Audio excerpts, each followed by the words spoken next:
I want to thank everyone who is joining us tonight on this warm spring evening. I'm Brianna Trelevan, the Executive Director of the Shaker Historical Society. Before we jump into tonight's discussion, I want to first thank Kate Walker, our Marketing and Operations Manager, for organizing this discussion. And I also wanted to provide some brief historical context since we are the Historical Society. So if you live in Shaker Heights or the Cleveland area, you're probably aware that Shaker Heights is considered one of the most progressive communities in Northeast Ohio. And its commitment to diversity and tolerance is a major element of pride for many residents. But it's important to acknowledge that historically, Shaker Heights has a complicated past. The planned utopia of Shaker Heights was not a utopia for everyone. It was made exclusive through deed restrictions that purposefully prevented a diverse community, and many white residents fled when Black families began moving into Shaker Heights in the 1950s. So when a bomb was planted in the garage of John G. Pegg, an African-American lawyer in the Ludlow neighborhood, the community came together to form the Ludlow Community Association. And the LCA worked to create an integrated neighborhood and sparked progress around issues of race, equity, and inclusion in Shaker Heights that continues to this day. But the work never ends, thus leading us to tonight's conversation. And as DEI is a commitment that every member of our community has to make every day, we wanted to talk with tonight's panelists about their roles, goals, and vision for Shaker Heights in the years to come. So our moderator tonight is Angel Chapman. Angel is the Executive Director for NewONEShaker, a community-based nonprofit organization focused on creating relationships to help ensure equitable opportunities for Shaker students and families. Additionally, Ms. Chapman serves on the Board of Directors for the Shaker Heights Youth Center and in supportive leadership for Shaker PTO Council. Angel's academic credentials include a law degree from Florida A&M University and a Bachelor of Science in Criminal Justice from North Carolina A&T State University. She is a Shaker graduate and mom to 5 amazing children, 3 of whom are Shaker alumni. And our panelists tonight are Dr. JeffriAnne Wilder and Mayor David Weiss. Dr. Wilder is a sociologist and leading scholar specializing in diversity, race relations, and women's empowerment, and is the first ever Executive Director of Diversity, Equity, and Inclusion in the Shaker school systems. She holds a PhD in sociology from the University of Florida, an MA in sociology from Cleveland State University, and a BA from Allegheny College. As an advocate for social justice, Dr. Wilder is the recipient of many research, teaching, and leadership awards, and her work has been published in an array of academic journals and publications. And Mayor Weiss, Mayor David Weiss, was elected to a 4-year term as mayor of the city of Shaker Heights in 2019. A longtime resident, Weiss brings to the office more than 3 decades of legal and business experience, as well as significant participation in Shaker Heights government. He previously served as an elected council member for the city and is a member of the Shaker Heights Planning Commission and Board of Zoning Appeals. He holds a BA from the University of Michigan and a JD from the Ohio State University College of Law. Additionally, Mayor Weiss is involved in many professional, civic, and charitable organizations. He is currently a board member of the Greater Cleveland Regional Transit Authority and a member of District 1 Public Works Integrating Committee. So I want to thank our moderator and our panelists for joining us tonight. I know it's an interesting way to spend a Friday evening, but we truly appreciate it. I do want to remind everyone watching that this recording will be available on our Facebook and YouTube pages after the talk, and we will be addressing questions that you have at the end of the discussion. But without further ado, I will hand it over to Angel. All right, thank you, Brianna. This is an absolute pleasure. I'm absolutely honored to be able to moderate this important conversation for the city of Shaker and for Shaker schools and the community in general. So we will get started. What I thought I'd do is I'd start with ladies first, if that's okay. And my first question is going to go to Dr. JeffriAnne Wilder. Since you are the first person to inhabit the position of Executive Director of DEI for Shaker Schools, we've heard a little bit in your bio about your experience, but if you could just kind of tell us in your own words a little bit about your experience and what you are planning to bring to this role for the schools. Okay. First of all, you know what? It is a beautiful night outside, but I can't think of a better way to spend my Friday evening than to talk about things that are so near and dear to my heart, like diversity, equity, inclusion. So I'm so excited to be on this panel this evening and to be spending this next hour with you all. You know, I honestly think that over the course of my career, I've done spent a lot of times occupying first. So I started, I'm from Cleveland, born and raised, and started in the DEI space at Baldwin-Wallace University, starting off in college admissions during multicultural recruitment, but held the post of the first director of multicultural student support services back in 2002. When I finished, left to go to Florida to pursue my doctorate and finish my doctoral degree, and started my faculty position at the University of North Florida. I was the first Black woman sociologist hired in the department.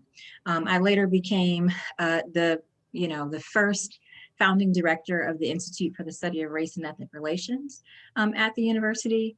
And now, as you said, occupying the first role of the Executive Director of Diversity, Equity, Inclusion. There's definitely an honor to be first in doing things. You have the ability to leave your mark, no matter how long you're in the position. You have the idea, you have the benefit of creating a vision and crafting an idea of how you want the DEI space to go. I'm a sociologist by training, so the lens in which I look at things is going to be through that view. I'm always looking at things from, exercising my sociological imagination, looking at how things operate on organizational levels, cultural levels, and really always paying attention to the experiences of marginalized, underrepresented, those voices that don't always get heard. So it means a lot for me to be the first in this role. I recognize that, and I know we'll probably get into this more a little bit later, I recognize that there are more and more people occupying this role as first. And I do think that also with the great things that come with being first, there are some downsides to being the first as well, because there are lots of expectations. You almost never meet, right, the expectations that are out there because there are just a great deal of them. But nonetheless, I think this is a great time to be doing this work in this space and to be doing it in this community. Great, thank you so much. Thank you so much. And I would imagine that coming back to Cleveland after growing up here was kind of extra nice to be able to kind of come home, that returning home. And I have a little bit of that experience as well, the kind of coming back home after being gone for about 10 years. I would imagine that would make it even more near and dear to your heart. Listen, I'm a huge sports fan, so I mean, I've likened it to LeBron all day long. So there you go. Definitely there felt you like go. coming home. All right, great. Thank you. So Mayor Weiss, your turn. Can you provide a little bit of context around your decision to hire a director of diversity, equity, and inclusion for the city? Because it's my understanding it's the first for the city as well. It is. And maybe if you'll indulge me for a moment, since I'll take Dr. Wilder's lead here a little bit and just talk a little bit about my background, because it impacts really what we're doing today. But I also grew up in this on the east side here, and had an interesting upbringing. My father was Jewish and my mother was Catholic, and so we had lots of interesting discussions growing up, and lots of different experiences. My parents were very active in the civil rights movement and fair housing. So for us growing up, that was just part of the natural part of life. That's what we did. We were involved with not-for-profits. We were involved in civic engagement. My father actually was on the school board in Cleveland Heights, University Heights for many, many years. Mm-hmm. So we grew up talking about education and both at all ages. And so it was just something that was instilled in us, in my family, with my sisters and I growing up. And so you now fast forward many years since back then, and yeah, you carry forward some of those goals and ideals, and it makes a mark on you, and it's part of our culture and our belief system. And so yeah, I think you always are looking for ways to expand on that, have that grow. So in keeping with that, obviously Shaker has, and I'm sure we'll talk a little bit about this, we've been at the forefront in some areas of diversity, equity, and inclusion, or DEI. Are we where we want to be? No. Do we have more work to do? Absolutely. As is evidence, both, locally as well as just nationally over the past year. And I can't help but note with the trial currently going on for the death of George Floyd. So these issues are top of mind. And so I think everyone, and certainly here in Shaker, we are constantly reevaluating, and we think, what can we do better? How can we improve? How can we make more of an impact in what we're doing in our community? So we've been doing a wide range of things in this area that we'll talk about over the course of the evening. But to get to your question specifically about the director, you are right. We have not had a director of DEI prior to this. And, I think there's just for background purposes, there's always that, I think, that feeling sometimes where we think it's everyone's, we're all involved in this. We are all sharing and trying to make advancements in this area. But so while everyone has their share of responsibility, it came to, I reached the conclusion that we have so much to do in this area, that to have someone in particular who will be able to really advance the ball on so many fronts for us, that there is plenty to do, and it made sense to look for a director of DEI. Part of it was to formalize and operationalize some of the initiatives and practices that we have today, but also expand them. We also wanted to be intentional about our policies and processes, and this is a way to do that. We also wanted to make sure, I wanted to make sure that we were coordinating our efforts really across all city departments and all functions. And then lastly, I think it also is an expression and a clear statement of expressing our values and of the importance that we place on DEI in all that we do. So that's kind of the background for how we reached this stage. Certainly. Thank you. Thank you. Dr. Wilder, can you provide a little bit of context around why the schools created the position that you're currently sitting in? Sure. So I think that the momentum and the groundwork laid for the development or the establishment of my role was years in the making. I think there were a number of internal factors happening within the district, and also a lot of community, engagement around the desire to have such a role. I think there are two things that were really pivotal in solidifying, moving forward with my position, and that was the district's adoption of the educational equity policy, which really, of course, focus and grounds equity at the core of everything that we do. So, educational equity really, we lead with equity in everything that we do, whether that's physical facilities or, of course, learning and teaching, to community engagement. Educational equity is going to be the center of everything that we do, and really is driving what we like to see for educational outcomes. And so with that work connected to the establishment of an equity task force, the development of the district's now newly adopted strategic plan, which was adopted a year ago. All of those things laid the groundwork for what would become my position. So there has been lots of conversation and discussion around how we advance equity in the best way possible in the district. And that, of course, was with the creation of a senior level position, someone who has the ability to sit at the table in a part of the superintendent's cabinet to advise and to convene and facilitate matters related to equity.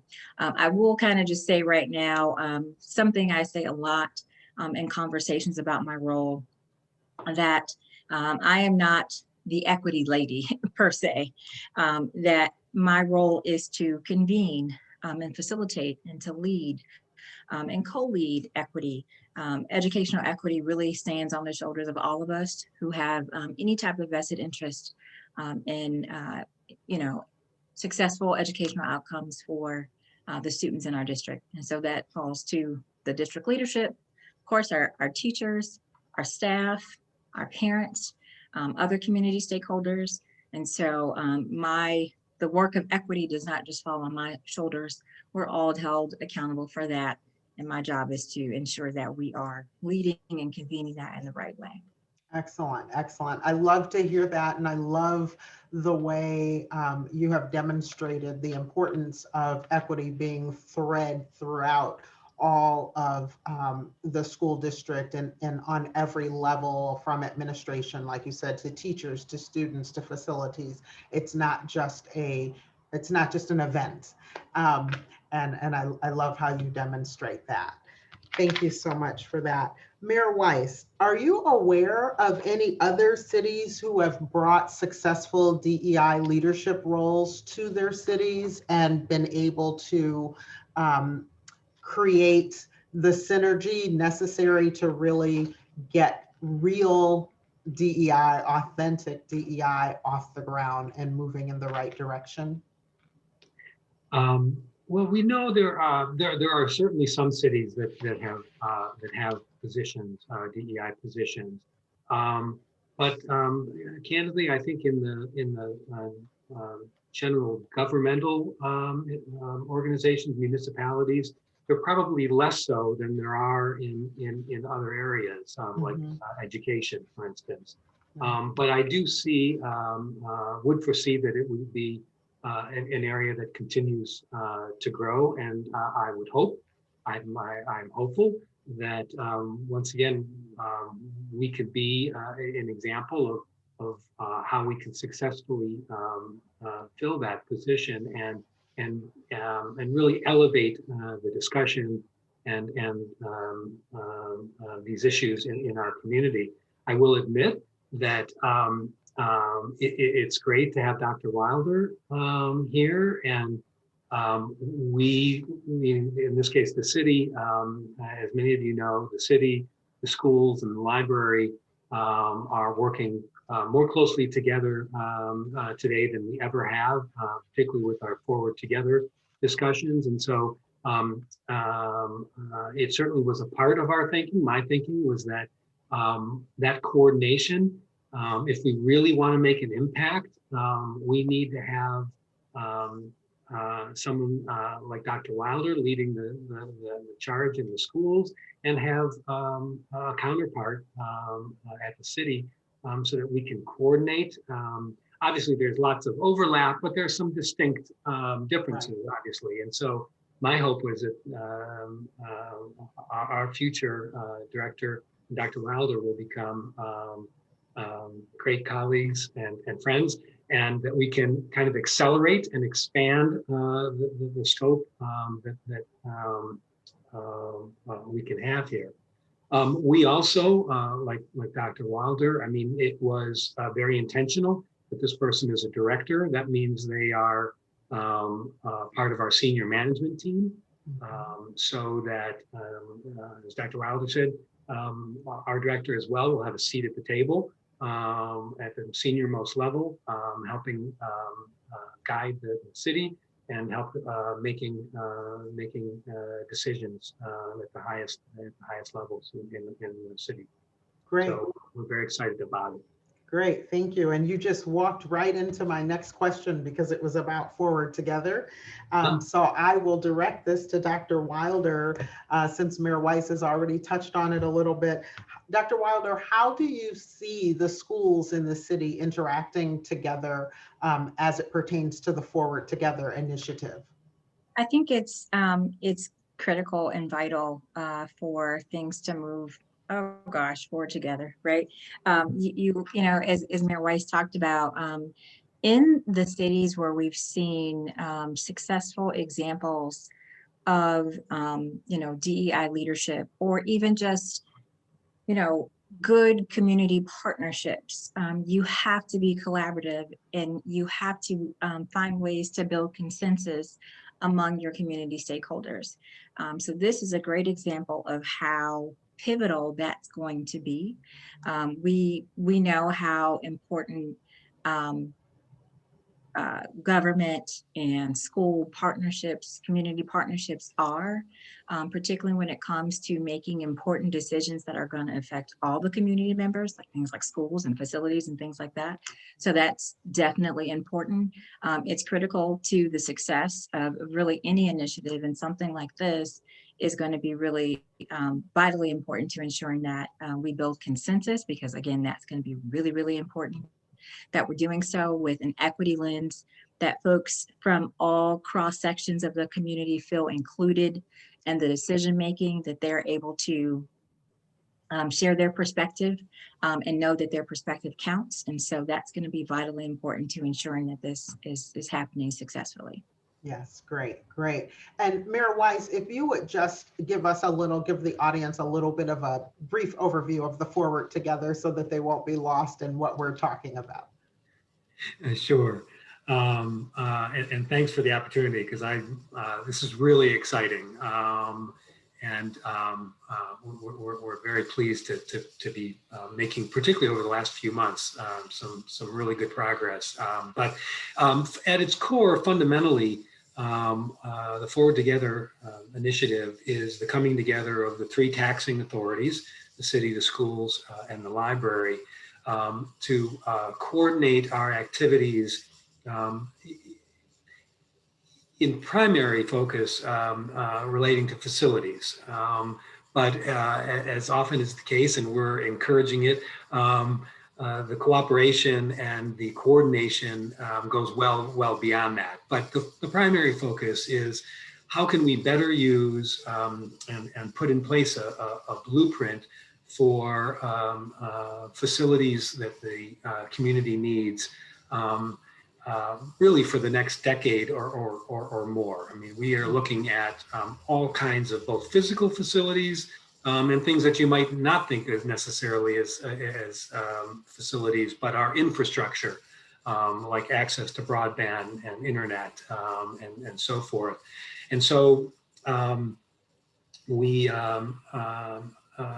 started this process in 2019, and with sort of the phase one, and we developed a vision and some key goals that we wanted to achieve. And then of course the pandemic struck, and everyone's attention was drawn away to more immediate focus on that. But we're now, as we start to see the light at the end of the tunnel and come out, we are now picking it back up. And so we've hired a project manager on behalf of all three entities to help us coordinate and coordinate these our activities. And actually, we just came today from a day of interviews for a variety of consultants to work with us, including architects, educational planners, and in particular, community engagement specialists. So we know and recognize how important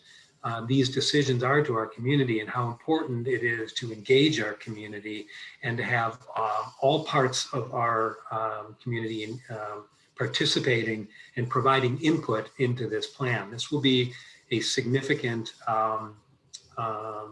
activity for the city and will have a huge impact financially and programmatically over the next decade. And it is interesting, one of the consultants that we were speaking with today, who works all over the country, said that he was not aware of this happening anywhere else in the country that he was aware of, where 3 taxing authorities in one community had come together to coordinate their activities. So while it's a bit of a challenge from the standpoint that each of the 3 entities were already well underway on all kinds of facilities, we also know that there are some, as a mature community, we have infrastructure and facility needs that are significant.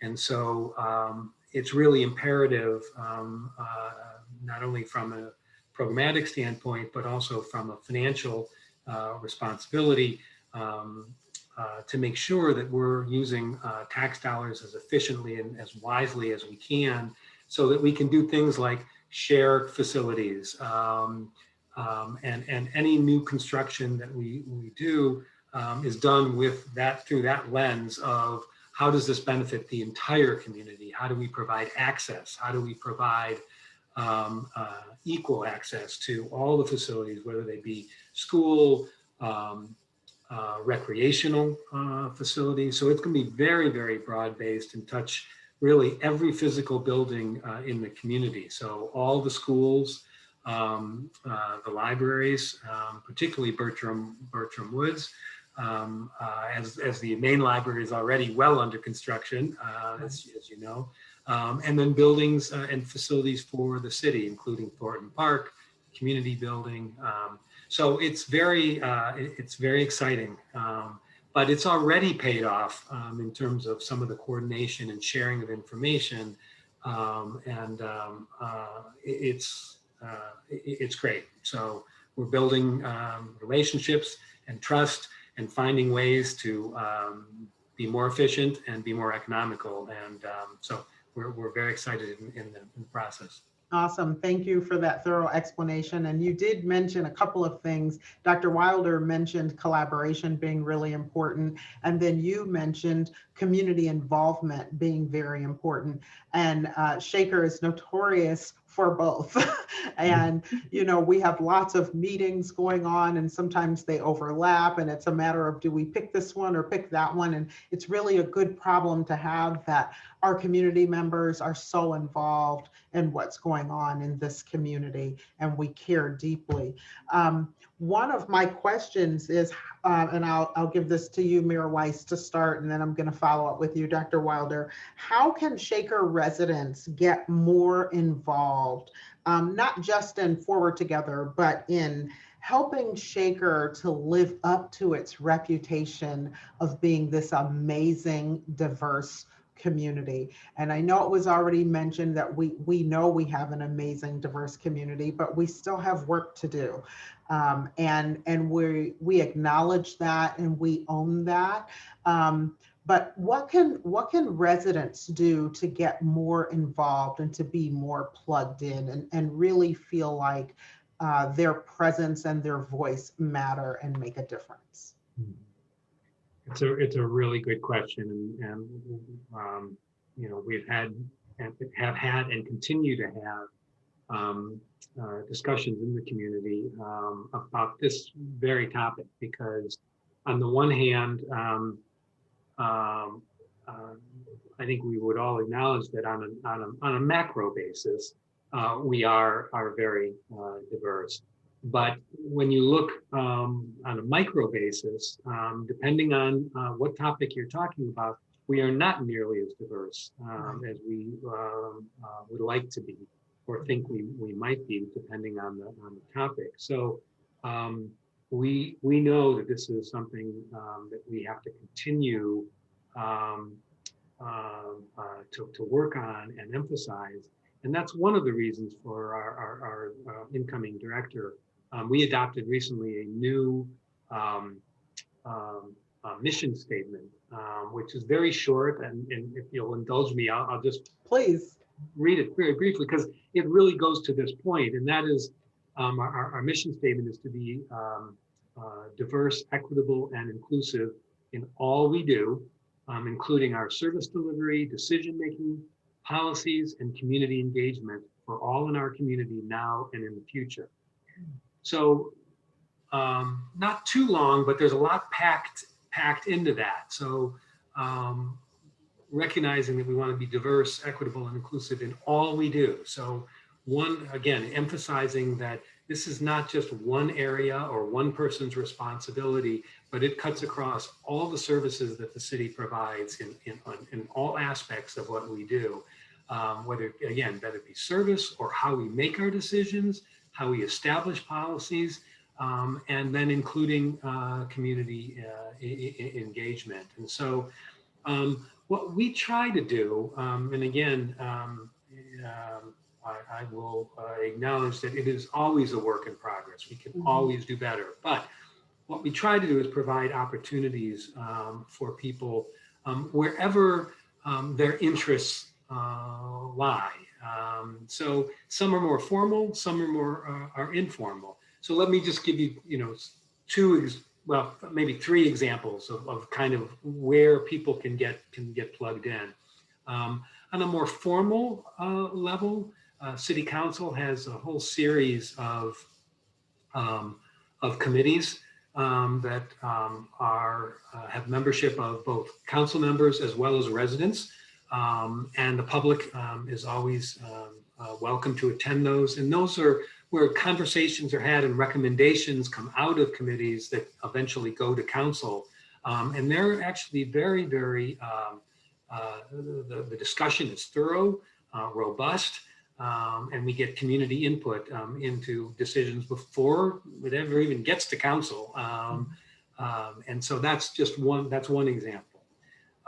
We have continued to have conversations, community conversations on a more informal basis. So one example is with, we've had a longstanding relationship with Kim Harris and Sam's, her group, and we continue to have ongoing conversations with Sam's and our police department, our senior most police administration, to work through and talk through and have candid conversations about issues that are frankly are difficult, but they're also very necessary, and they're done in smaller groups. And so it provides an opportunity for those that may not want to be involved on a more official level, like our committees, but still provide an opportunity to engage. And then lastly, I'll just mention, in conjunction with Forward Together, this community engagement is of equal importance, to be honest with you, with the substantive discussions that we're having. We recognize that we need to provide a wide range of opportunities for people to plug in, whether that be through social media, whether it be live, whether it be through surveys. And we recognize that we need to get creative, that there are those out there who are not or don't feel like they have the ability to participate, and we need to reach out to them. And that's whether it's through neighborhood associations, whether it be through the schools, whether it be through block parties, which we will have again as soon as the pandemic is behind us. Those are the kinds of opportunities where you can have those informal discussions and give a platform and an opportunity for voices that we don't always hear from. So we recognize that we're gonna have to work, we're gonna work hard at it. Great, thank you. Dr. Wilder, if you can just to refresh a little bit, if you can just give us some ways or some suggestions as how parents and residents, even residents who are not parents or not parents any longer of Shaker students, how they can plug in and get involved with what the school is doing and trying to move forward. Sure, and I love everything that Mayor Weiss just said. You know, this notion of, you know, trying to think about different ways to engage are really important. And I would kind of turn the question on its side a bit, because I think as organizations, we need to be thinking and be more mindful about how we can reach out to different groups in the community, as opposed to, you know, expecting folks to be engaged with us. Or, you know, we've with lots of conversation. Actually, this is one of the objectives on our strategic plan, about how we can more purposefully and strategically engage and bring in more folks who have typically felt marginalized or underrepresented because of a wide variety of reasons, whether that's on the basis of racial inequity or other intersectional identities that go beyond Black and white, or go beyond just race.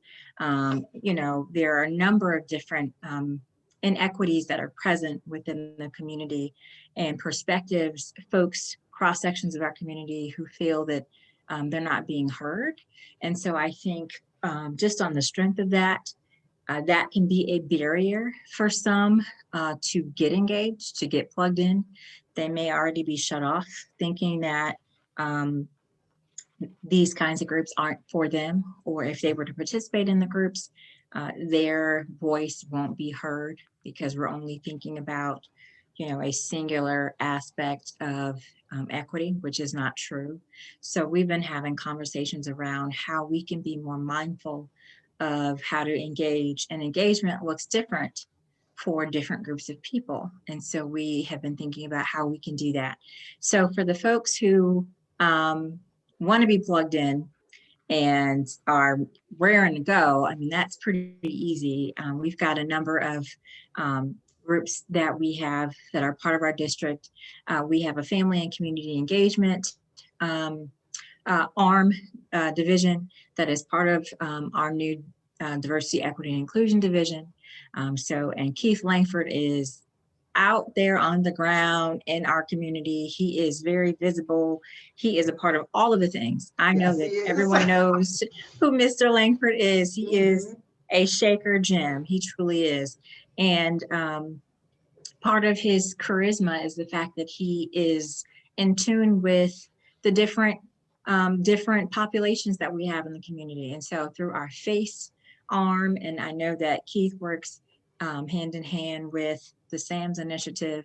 We also have our newly renamed Equity Advisory and Action group that Angel, you sit on, and we work together. We are in the process of starting up our new cycle of memberships, where we will have some open slots available for folks who are community members, not just parents or former parents, but folks who have a vested interest in advancing educational equity in the district. So there are a number of ways that folks can get involved, like Mayor said, in more formalized ways or informal ways. And gosh, who doesn't love a block party, right? So right, exactly. I think, yeah, so I think that there are lots of ways, but you know, the important thing is for us to be thinking about how we can be more engaging for folks who may not know that their voice matters, or may not know how to get plugged in. Right. Angel, I should have mentioned also, to follow up on Dr. Wilder's comment there too, that we are actually in the process of creating a diversity committee as one of our council, standing council committees. So we've had a task force for many years, and we're kind of elevating that in terms of council's involvement. But yeah, reaching out, Dr. Wilder's comment about reaching out to where people are, as opposed to hoping that they will show up at a meeting. And we know many will, but we also know that others will not. And one of the ideas that we talked about recently, sort of an ambassador program, kind of where people from the community can go and talk to their neighbors and talk to their contacts and their network in a setting to collect information and feedback, but in a setting that they're comfortable in, and as another way of trying to access that those that don't always feel like they've had a voice. So Mayor Weiss, I have a question that's been on my mind for a little while as I thought about this discussion coming up.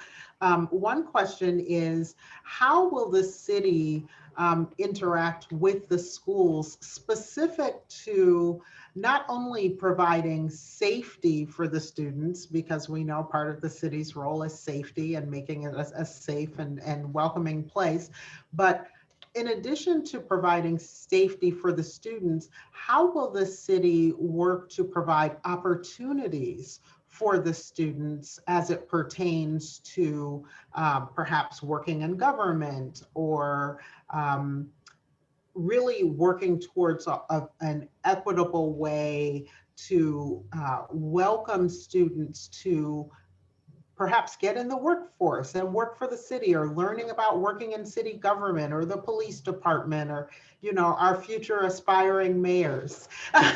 You know, how will you work with the students and with Dr. Wilder to help foster that type of relationship? It's a great question, Angel. Thank you. You know, I think it's I think the answer is probably as varied as much as we can be creative. Those are the opportunities that we want to follow. Let me say from the outset that we recognize, the community recognizes, we on behalf of the city and the administration, we recognize that people come to our, but the schools are right there at the top of the list. They have been and continue to be. People are looking for the kind of educational experience that the Shaker schools provide. Everything else we do is important as well. Services, safety, and many other things. But the schools are really key, and we recognize that. And so we have, over the years, had a good relationship with the schools. But I will tell you this, I will be completely candid with you, because for those of you that know me, know I don't sort of pull punches. Right. There was a time, though, where the relationship between the city and the schools was not where it should be. When I was on city council back in the 90s, one of the reasons frankly I ran for city council was because I didn't think there was enough communication and interaction between the schools and the city. In fact, at the time, a school board member came up to me after a meeting where we brought the city council and school board together and said, "I don't remember the last time we had a meeting of the full boards together." So again, you know, lots of relationships and lots of good things going on, but it wasn't formal. It was not necessarily as encouraged as it should be. And to me, we are joined at the hip, and it's very, very important. And so this, again, Forward Together has provided us an opportunity, a vehicle, if you will, to have all kinds of conversations and really expand our thinking about how we can best collaborate and cooperate with each other to really, you know, for the benefit of our community and for our students. And so, you know, I was, just give you a real simple example. We talked a little bit about before the program. I was up last night at the market hall because I had a delightful invitation from the Shaker makers, this group of students that are making items, and they were on display in the corner area, which is something else we should talk about, but this is another good example. But in any event, went up, and here are students displaying and selling their products. And so those are the kinds of you know, interactions where you find, okay, here we have students in our brand new market hall at the Van Aken district. And speaking of that corner, it's called The Corner, and it's done intentionally for new and local startup businesses and students as well.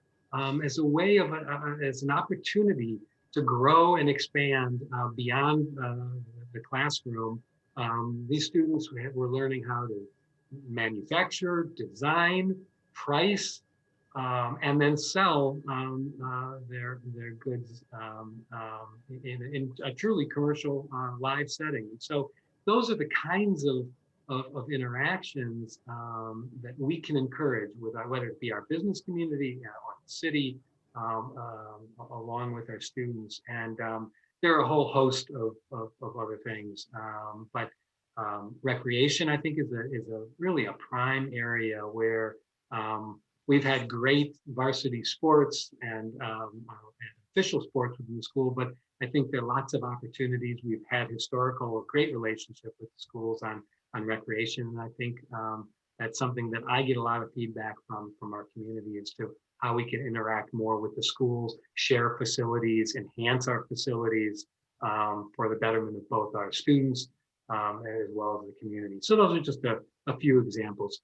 Great, great. It really sounds like the Forward Together initiative is going to open the door for lots of other opportunities to collaborate with the schools, the businesses, the city, the government, you know, all of that. Because I think what it sounds like from listening to both of you is that the goal is to make Shaker, and that's all of Shaker, the schools, the city, the community at large, a super inviting place to be, a place where people intentionally want to come for these very reasons. And so I think the city is doing a good job. I think the schools are doing a good job, and collectively we'll just be unstoppable, right? So I did want to say, you know, we all play an important role in shaping Shaker's future, which was the title of this conversation. And before we go to questions, because I think it's just about that time, I just wanted to read a quote from President Obama. He said, "One voice can change a room. And if the voice can change a room, it can change a city. And if it can change a city, it can change a state. And if it can change a state, it can change a nation. And if it can change a nation, it can change the world. Your voice, our voices can change the world tomorrow." So that was a quote that he made in his campaign speech on just before election night, November 3rd, 2008. So I thought that was appropriate for tonight. Thank you so much for all of your input and all of your wisdom and your expertise. And I just want to, again, thank you for the opportunity to moderate the conversation and turn it back over to Brianna. Well, I just want to echo what Angel said. I want to thank you all so much for joining us tonight. I learned a lot, and I'm sure a lot of our viewers did too. And I think it's incredibly exciting. I'm very much looking forward to finding out how the Shaker Historical Society can be involved in all of this. So we have a few questions. Some of them were actually answered during the discussion, but somebody asked, they said, "I'm curious whether DEI will influence Shaker students' coursework. Are any new curriculum materials anticipated?" So absolutely part of the work that we've started, and again, it's central to what's been outlined in our strategic plan.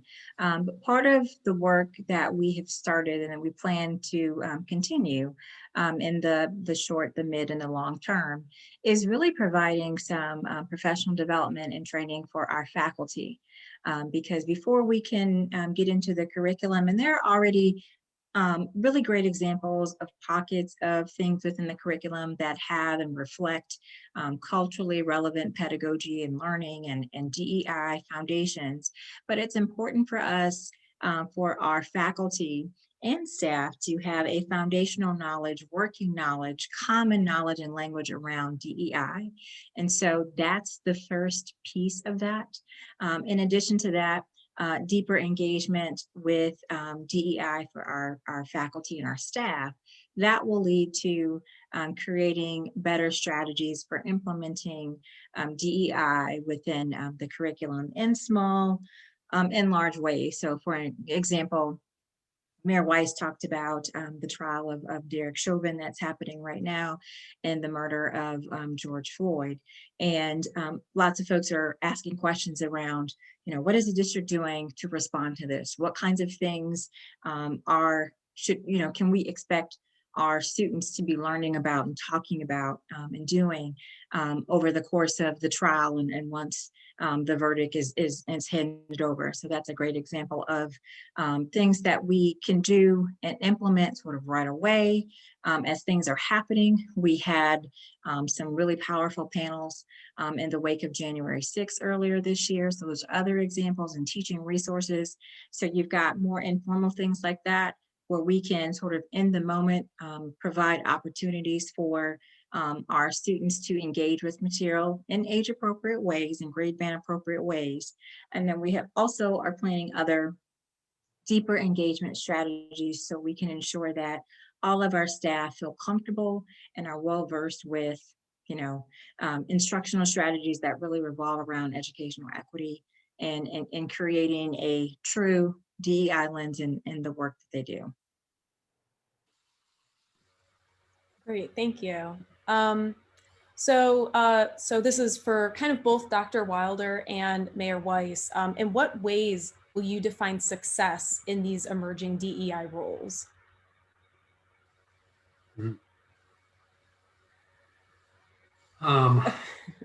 Yeah, good question. In fact, it's interesting. So as we've been talking about, we actually have posted our position for the DEI director, and we're beginning the interview process. We've had a great response, and we're looking forward to finding a terrific candidate. But as part of that process, we really tried to describe the responsibilities and the areas that we would like our director to spend his or her time and be focused on. And one of those areas are metrics and data, so that we can understand how successful we are in this endeavor. And I think in some areas it's obviously easier, as Dr. Wilder noted. For the schools, we're doing the same training, both for our senior management team and then eventually our entire staff. So we can measure our progress along those lines. We have lots of programs and things that we are doing that we know will be helpful. So for instance, our economic development department during the pandemic in particular instituted a number of programs and educational opportunities for our businesses to work their way through the pandemic, particularly for underrepresented individuals and business owners, how we could help those that may not have the resources to have weathered this kind of a storm. And we included grants and educational opportunities. We partnered recently with the Urban League in having a program where underrepresented businesses, women-owned businesses, could figure out and find their way through the certification process. So it would provide them an opportunity to bid on work that they might not otherwise have an opportunity. So some of those areas we can measure pretty well. Attendance, numbers of events. Others are much more difficult. How much progress can we make in providing accessibility? Those are going to be tougher, but those are all parts of the discussion, and we're confident that we will come up with metrics and data to measure our success. I'll just jump in quickly to say that our strategic plan provides a pretty, pretty concrete roadmap for measuring success. So we have, several goals and objectives and initiatives laid out within that plan. And so success It's going to look different based upon what the particular objective is, but we have regular conversations around how we're measuring success. And through DEI, we will be thinking about our level of success as it relates to the extent to which we've been able to implement our strategic plan over the course of the next 5 years. Yeah, thank you. Dr. Wilder, this one's also for you. It says, how do you work or coordinate with other departments in the schools and the city to define equity? Well, so there is a pretty common knowledge language around equity in general. But I spend a lot of time in my day connecting and meeting with other folks in the district and also outside of the district to talk about how we lift that up and how we make that come alive on a regular basis in accessible ways. And so I meet regularly with our executive director of our Shaker Schools Foundation. I meet, very regularly with my boss, Dr. Glasner. I meet regularly with our learning and teaching team. We meet weekly with our communications team. And I have, over the course of the start of my role, have met with about just under a dozen other folks who are doing this work in other K-12 districts to learn from them, to hear about the promises and the pitfalls of this work, doing this work in other districts. We also, as a district, are participating in 2 national cohort-based programs around educational equity in K-12 schools. And so we regularly have touch points with those folks. And so again,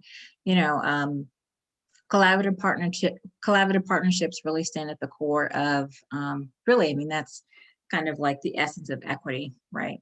And so I spend a lot of time in my day connecting with others and thinking about how we can collaborate together to, lift that up in really concrete and accessible ways. Thank you. And then this will be our last question for tonight. So there's kind of a few comments first. So let me pull this up. So the responsibility for the integration of Mercer School currently rests primarily upon Moreland neighborhood children being bused across town in a way that no other neighborhood experiences. This impacts family walkability and the ability of the neighborhood to center its life around its school. I'm curious whether the schools with Dr. Wilder are exploring other options that might spread out the responsibility for the goal of elementary school integration more equitably. That's a great question. I will say that we actually just finished this week and will hopefully be announcing the new principal of Mercer Elementary School. And hopefully, without a doubt, that individual is going to, that's the kind of thing that, that collaborative need is something that principal is going to take on. I actually spent some time at Fernway yesterday and learned that there are students who are bused in at Fernway. So Mercer isn't obviously our only school where students are being bused in, but I do think it's important for us to continue to have those kinds of conversations, to think about ways in which we can integrate. And we recognize, particularly at Mercer, how distinctive that is, given the person who made that comment. We recognize that that creates and sort of sets up this automatic dichotomy at Mercer that looks different compared to some of our other elementary schools. And so we recognize that, and that is something that's part of our conversation. But I firmly believe that something like that is probably one of the tasks that our new principal will be taking on. Okay, great. In conjunction with DEI, of course. Yes. So I believe that is all of the questions. Once again, I want to thank you for joining us today. Our moderator was, again, Angel Chapman, the Executive Director of NewONEShaker. And our panelists today were Dr. JeffriAnne Wilder, the Executive Director of Diversity, Equity, and Inclusion in Shaker Schools, and Mayor David Weiss. So thank you again, and everyone have a great Friday evening.